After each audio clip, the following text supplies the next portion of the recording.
A ton of gold bars had been concealed inside a coffin, and the security personnel on duty had no idea. When the coffin was fed through the scanner, an alarm immediately went off. But because it was a coffin, the shift supervisor assumed it contained human remains and waved it through. Under the cover of a casket, the gold was smuggled out without a hitch, the transport vehicle disguised as a hearse. The man behind the operation director Park was still basking in his success when his phone rang. The coffin had been hijacked. Stranger still, the people who took it weren't his own crew, and since they had no idea what was actually inside, they assumed it was contraband worth tens of billions, so their demand was simple: 10% as ransom. $1 billion was pocket change to Director Park. What he couldn't stomach was being played by some nobody, so the answer was nothing, not a single one. He immediately put his corrupt police contact, Officer Jean, on the job of tracking and tracing the phone of one Lee Do-jaeon. The trace would take a little time. Meanwhile, Lee Do-jaeon made a call of his own to his girlfriend, Kim Hiju. As it happened, he was the airport security officer from the scene. When the two met up, the full picture emerged. Lee Do-jaeon was an airline captain who had borrowed heavily from loan sharks and ended up being hunted all the way to Thailand by Director Park's men. The message was blunt: pay up, or your body parts will settle the debt. There was one alternative: use his position to quietly transport a coffin back to South Korea. What was inside it, he wasn't told. Assuming it was contraband, he hatched a plan of his own. He contacted his girlfriend back home and arranged for Kim Hiju, who worked as a security screener, to personally handle the inspection of that particular coffin. With the coffin now in hand, all that remained was collecting the ransom. He told Hiju, if he wasn't back soon, drive away immediately. His reasoning was that as long as he held the coffin, they wouldn't dare hurt him. He had badly misjudged the situation. He had barely reached the intersection when Director Park's car plowed straight into him. Hiju, watching in horror, had no choice but to follow instructions and drive off, only to receive a call from her boyfriend just before she got away. He was alive, urging her to run. Then the line went silent and he passed out. Director Park picked up the phone. The call had cost Hiju precious seconds. One of Park's men spotted her before she could escape, though fortunately his eyesight was poor enough that he didn't get a clear look.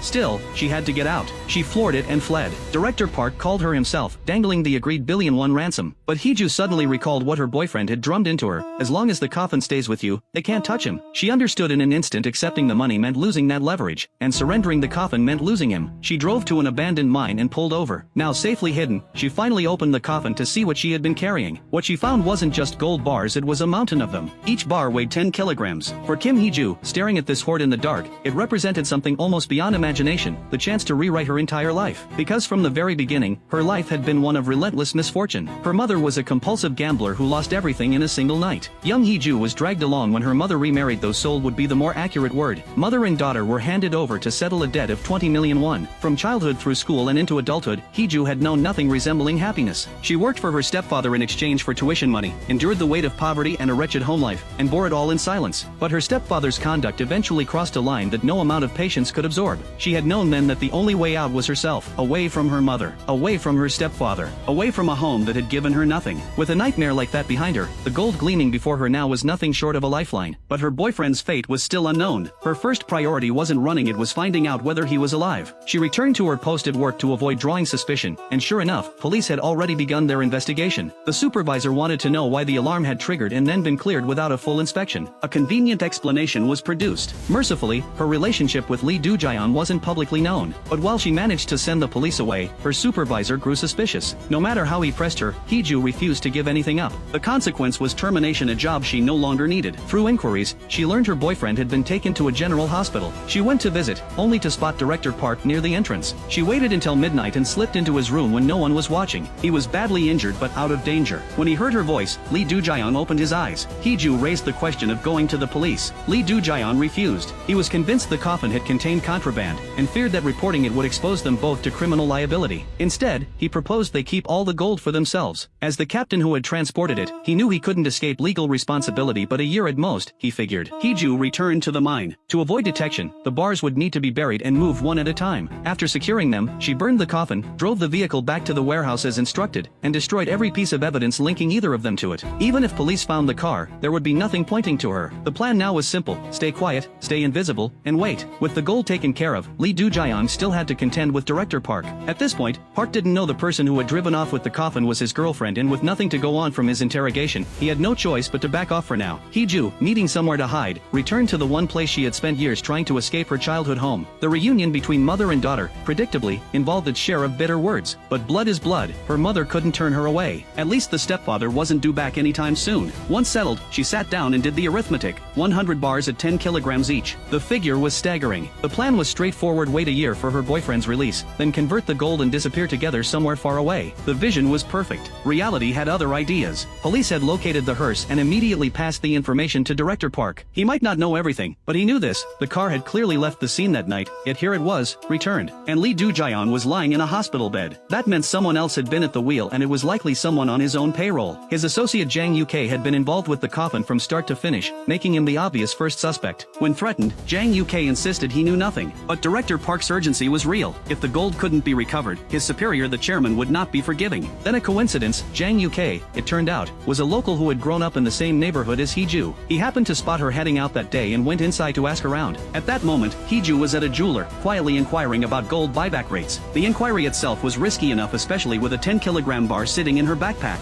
It quickly became clear that selling was out of the question for now. She turned instead to an old acquaintance to borrow some spending money, and it was only then that she learned her mother had been diagnosed with cancer. The acquaintance didn't hesitate to lend her the money, assuming it was for her mother's treatment. Her mother's illness pushed Hiju back toward the idea of cashing in one of the bars. But when she returned to the jeweler, Jang Uk appeared. The two had clashed in the warehouse that night. The light had been poor and he hadn't gotten a clear look at her face, but she couldn't be certain her identity hadn't been blown. Selling the gold was now completely off the table. They had grown up together, so Jang Uk greeted her warmly. Paradoxically, the friendlier he was, the more tightly wound she became, and the more anxious she appeared, the more his suspicion grew. With no way to sell, she went home. There she found her mother trying to pawn a watch to raise money for treatment. She approached a potential buyer herself, intending to sell one of the bars. When the man heard it was 10 kilograms, he moved to take it by force. Hiju, not the sharpest, but alert enough, kept her guard up. Having the gold stolen was one thing, being identified was far worse. As for her identity, it had already been compromised. Jang Uk had confirmed at the moment he saw her that day. She was the driver who had stolen the coffin. That night, he came back to the pawnshop.